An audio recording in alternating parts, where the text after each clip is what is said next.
วันที่9 เมษายน 2026นี้เมืองสนามไส้แขวงอัตตปือได้จัดพิธีประกาศสร้างตั้งตาแสงหวยเดือขึ้นอย่างเป็นทางการ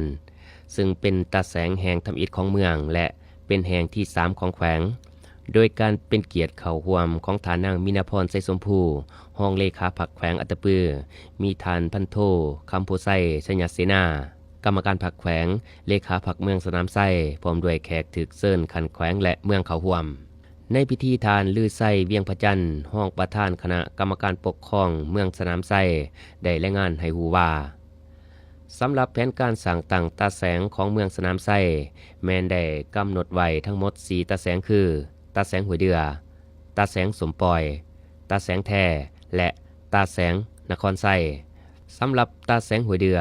มีศูนย์กลางตั้งอยู่บ้านมิตรสัมพันธ์ซึ่งเป็นจุดใจกลางของเทศบาลเมืองภายในตาแสงมีสิ่งอำนวยความสะดวกครบถ้วนเช่นตลาดซุมซนโรงหมอซุมซนห้านขายเครื่องย่อยธนาคารบริการ4แห่งและมีเส้นทางเชื่อมต่อกับบรรดาเมืองแขวงอย่างสะดวกสบายพลเมืองมีทั้งหมด21,046 คนหญิง 10,484 คนระบบการเมืองมี3คณะพรรคหากฐานและ19หน่วยพรรคที่ขึ้นกับตาแสงจำนวนบ้านที่ขึ้นกับมี14บ้านโครงประกอบกงจักรการจัดตั้งตาแสงคณะกรรมการปกครองตาแสงห้วยเดือประกอบมีบุคลากรทั้งหมด8ท่านมีประธานคณะกรรมการปกครองตาแสงห้องประธานและห้องประธานทั้งเป็นกรรมการกฎกา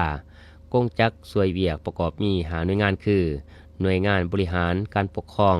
หน่วยงานพรรคองค์การจัดตั้งมหาชนหน่วยงานเศรษฐกิจการเงินหน่วยงานวัฒนธรรมสังคมหน่วยงานป้องกันศาสตร์ป้องกันความสงบในพิธีบรรดาการนำก็ได้ร่วมกันตัดแถบผ้าเปิดป้ายพร้อมทั้งลั่นของ9 บาทเพื่อเป็นสิริมงคลให้แก่การเริ่มต้นบริหารเวียกงานของตาแสงห้วยเดืออย่างเป็นทางการ